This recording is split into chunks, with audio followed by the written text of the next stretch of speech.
मेरा जो group member है वो अर्शद दिलावर है और मेरा नाम मोहम्मद जकरिया है। इसके अंदर जो हमारा टॉपिक है जो क्वालिटी मैनेजमेंट है सॉफ्टवेयर डेवलपमेंट के अंदर, इसके अंदर तीन टॉपिक्स हैं जिनको हम लोग आज कवर करेंगे। मॉडर्न क्वालिटी मैनेजमेंट है, प्रोजेक्ट क्वालिटी मैनेजमेंट है। प्रोजेक्ट क्वालिटी मैनेजमेंट के अंदर जो सॉफ्टवेयर हैं जो असिस्ट करते हैं और डायमेंशन ऑफ अ प्रोजेक्ट हैं। इंट्रोडक्शन की बात की जाए तो क्वालिटी मैनेजमेंट है ना, वो सॉफ्टवेयर डेवलपमेंट के अंदर एक क्रूशियल एक्टिविटी है। ये हाई परफॉर्मेंस सॉफ्टवेयर और डिलीवरेबल्स हमारे सक्सेसफुल होने चाहिए और रिलायबल के अंदर जो है ना, ये हमारी क्वालिटी मैनेजमेंट हमारी मदद करती है। अब जो इसके अंदर की पॉइंट्स है ना हमारे, वो जिनको हमें मद्देनजर रखना पड़ता है क्वालिटी मैनेजमेंट की डेवलपमेंट के फेज के अंदर। अब इसके अंदर आएगा कस्टमर सेटिस्फेक्शन आ जाएगा, रिड्यूस कॉस्ट आ जाएगा, इनहेंस रेपुटेशन, कंपेटिटिव एडवांटेज और कंप्लायंस विद स्टैंडर्ड्स।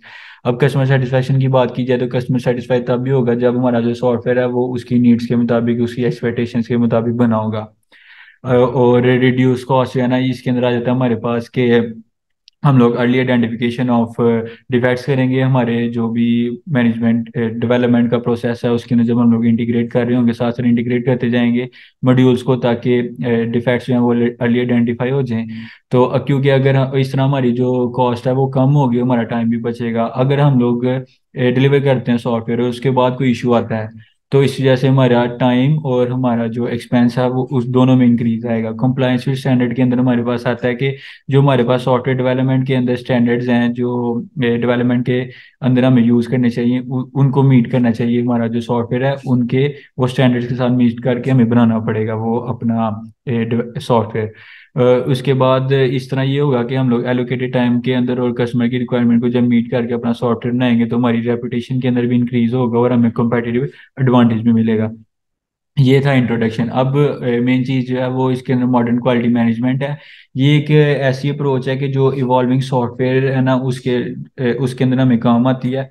इसके अंदर ये है कि कोलैबोरेशन होती है, कॉन्टिन्यूस इंप्रूवमेंट होती है और कस्टमर सेटिस्फेक्शन होती है। कोलैबोरेशन जैसे कि स्टेक होल्डर्स और टीम्स की आपस में कॉन्टिन्यूस इंप्रूवमेंट, जिस जैसे कोलैबोरेशन होगी, हमारे पास रिव्यूज आएंगे, फीडबैक्स आएंगे, उस लिहाज से हम लोग उसको इम्प्रूव करते जाएंगे अपने सॉफ्टवेयर को। कस्टमर भी सेटिस्फाई रहेगा, उसको पता होगा कि मेरी रिक्वायरमेंट्स के मुताबिक काम हो रहा है। अब इसके अंदर जो की पॉइंट्स है मॉडर्न क्वालिटी मैनेजमेंट के अंदर, उसके अंदर जो डिफरेंट अप्रोचेज हैं वो हमारे पास आ जाती है। एजाइल एंड डेवलप इंटीग्रेशन आ जाती है, कस्टमर सेंट्रिक फोकस आ जाता है, शिफ्ट लेफ्ट टेस्टिंग आ जाती है और डाटा डिसीजन मेकिंग। इन सब पॉइंट्स को एक एक करके हम लोग आगे देखते हैं। एजाइल एंड डेवलप की बात की जाए तो ये दोनों अलग अलग मेथडोलॉजीज हैं, लेकिन जब हम इनको इंटीग्रेट करते हैं आपस में, दोनों को इकट्ठे यूज करते हैं तो ये एक पावरफुल अप्रोच बन जाती है सॉफ्टवेयर डेवलपमेंट के अंदर। इसके अंदर हमारे पास आ जाता है कि आइटरेटिव डेवलपमेंट आती है, कोलैबोरेशन आती है और कॉन्टिन्यूस डिलीवरी आती है। अब अगर एजाइल मेथडोलॉजी की हम लोग बात करें तो इसके अंदर हमारे पास एजाइल मेथडोलॉजी के अंदर आइटरेटिव और इंक्रीमेंटल आता है और क्रॉस फंक्शनल टीम्स आती हैं और फीडबैक लूप्स आते हैं। इंक्रीमेंटल ये है कि जैसे हम लोग कोई नया वर्जन रिलीज करते हैं अपने सॉफ्टवेयर का तो उससे इंक्रीमेंट हो जाता है। आइटरेशन के अंदर ये है कि हमारे पास जिस तरह स्क्रम के अंदर डिफरेंट स्प्रिंट्स होते हैं, वो डिफरेंट साइकिल्स में हमारी एक्टिविटी चलती है, तो वो एक हमारी आइटरेशन कंप्लीट हो जाती है। इस तरह एक साइकिल चलता है तो एक आइटरेशन कंप्लीट हो जाती है। अब इसके अंदर हमारे पास डेवलप मेथोडोलॉजी आती है। डेवलप मेथोडोलॉजी के अंदर हमारे पास आता है integration of development and operation. जैसे डेवोप्स जो है ना, ये दो चीज़ें हैं, जैसे डेवलपमेंट है और ऑपरेशंस हैं। और कॉन्टिन्यूस इंटीग्रेशन और कॉन्टिन्यूस डिलीवरी इसके अंदर आती है। कॉन्टिन्यूस इंटीग्रेशन ये है कि जैसे जैसे हमारे मॉड्यूल्स रेडी हो रहे हैं वैसे वैसे हम लोग साथ उनको इंटीग्रेट करते जाएं और साथ साथ ही हम उसको डिलीवर भी करते जाएं। अब डेवऑप्स की ये एक डायग्राम के थ्रू थोड़ा सा एक्सप्लेन किया हुआ है। डेवलपमेंट और ऑपरेशन दो अलग अलग एक्टिविटीज हैं, लेकिन ये एक इनफाइनाइट लूप के अंदर है जो कि चलता रहता है। हम डेवलपमेंट के अंदर जिसमें प्लानिंग करते हैं, कोड करते हैं, बिल्ड करते हैं, टेस्ट करते हैं, उसको रिलीज कर देते हैं, तो वो हमारा सॉफ्टवेयर ऑपरेशन हो जाता है। अब जो ऑपरेशन टीम है वो इसको हैंडल करती है, इस वाले प्रोसेस को हैंडल करती है। अब वो डिप्लॉय करती है, ऑपरेट करती है और मीटरिंग के अंदर आता है कि कोई भी डिफेक्ट है, कोई भी इशू है, उसको मॉनिटरिंग करते हैं और अगर कोई इशू आता है उसको हम दोबारा से प्लान करते हैं, कोड करते हैं और ये साइकिल जो है ये चलता रहता है, लूप चलता रहेगा ये।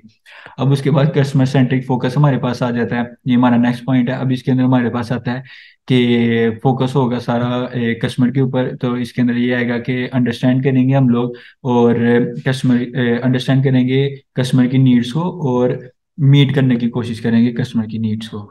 इसके साथ हमारे पास कस्टमर का कॉन्टिन्यूस जो है ना वो फीडबैक आ रहा था और यूजर की इन्वॉल्वमेंट भी हमारे पास इसके अंदर काफी ज्यादा होती है। अब अगर हम लोग ये वो कोलैबोरेशन के अंदर आ जाता है सारा।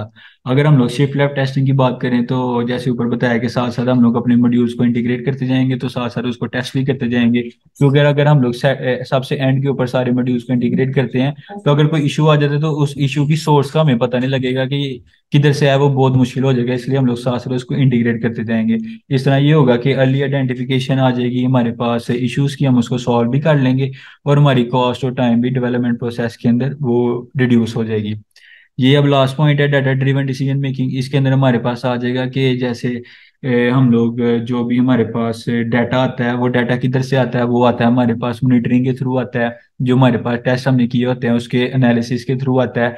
जो डिफेक्ट्स आए होते हैं हमारे सॉफ्टवेयर के अंदर, उसका एनालिसिस हम लोग करते हैं, और यूजर फीडबैक जो होता है उसका एनालिसिस करते हैं, और इसकी बेस के ऊपर फिर हम लोग देखते हैं कि कौन कौन से एरियाज है जो हम इम्प्रूव कर सकते हैं, और ये इसको हम डिसीजन उसके उसकी बेस के ऊपर हम लोग डिसीजन मेकिंग करते हैं।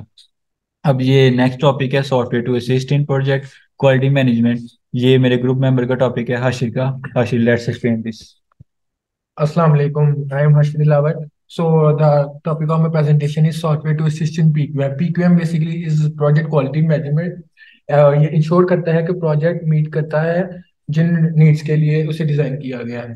तो इसके लिए हमें basically several tools and platform की जरूरत होती है, जिसमें इसके लिए टेस्ट ऑटोमेशन टूल्स हैं, कॉन्टिन्यूस इंटीग्रेशन कॉन्टिन्यूस डिप्लॉयमेंट है, कोलैबोरेशन प्लेटफॉर्म्स है और रिक्वायरमेंट मैनेजमेंट टूल्स है। अब हम इन इन टूल्स और टेक्निक्स को ना हम बारी बारी इनको डिस्कस करेंगे। सबसे पहले हमारे पास आ जाते हैं टेस्ट ऑटोमेशन टूल्स। इसमें बेसिकली हमारे पास जो टूल्स यूज हो रहे हैं उसमें सिलेनियम है, जे यूनिट है और टेस्ट एनजी है for automation and testing process. Selenium basically एक पाइथन की एक लाइब्रेरी है जिसके थ्रू हम अपने मॉड्यूल्स को ऑटोमेट करते हैं। हम अपने और जे यूनिट हम जावास्क्रिप्ट में ही यूज करते हैं, और इसमें हम यूनिट यूनिट के मॉड्यूल्स को टेस्ट करते हैं और उनको ऑटोमेट करते हैं। इसके बाद हमारे पास कंटिन्यूअस इंटीग्रेशन और कंटिन्यूअस डिप्लॉयमेंट है। इसमें बेसिकली ये एक एजाइल और डेव के अंदर अप्रोच है, और इसमें हम मॉड्यूल्स को इंटीग्रेट करते हैं और डिप्लॉय करते हैं। ये इसलिए यूज होता है कंटिन्यूअस इंटीग्रेशन के, हम इनको साथ साथ इंटीग्रेट करते जाते हैं और साथ साथ ही इनको डिप्लॉय करते जाते हैं। इससे हमारे अपने ना डिफेक्ट्स का पता चल जाता है अर्ली में। ये नहीं होता कि हम बाद में क्या नाम है बाद में हमारे पास जब हम बाद में एक साथ उनको करें तो हमारे पास फिर इतने एरर्स आ जाएंगे कि हमें उनका फाइंड करना बहुत मुश्किल हो जाएगा।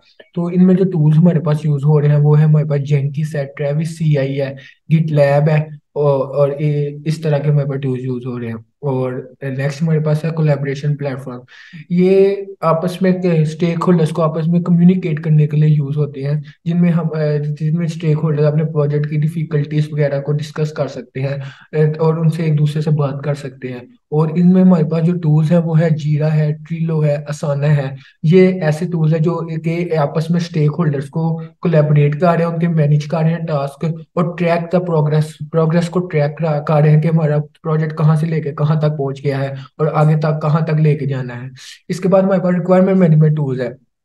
जैसा कि हमारे पास अगर कुछ चेंजिंग आ जाए कोई सॉफ्टवेयर के अंदर, तो हमें जो उसके अंदर ट्रेस करने के लिए जो आसानी पड़ती है, जो ट्रेस करना होता है, उसके लिए हमारे टूल्स यूज हो रहे हैं। इनमें हमारे पास टूल्स हैं like IBM engineering requirements tools है, डोर्स है और जामा कनेक्ट है। ये हमें मैनेज करते हैं और ट्रेस करते हैं प्रोजेक्ट रिक्वायरमेंट के लिए, जो हमारे पास चेंजिंग है उसको ट्रेस करने के लिए।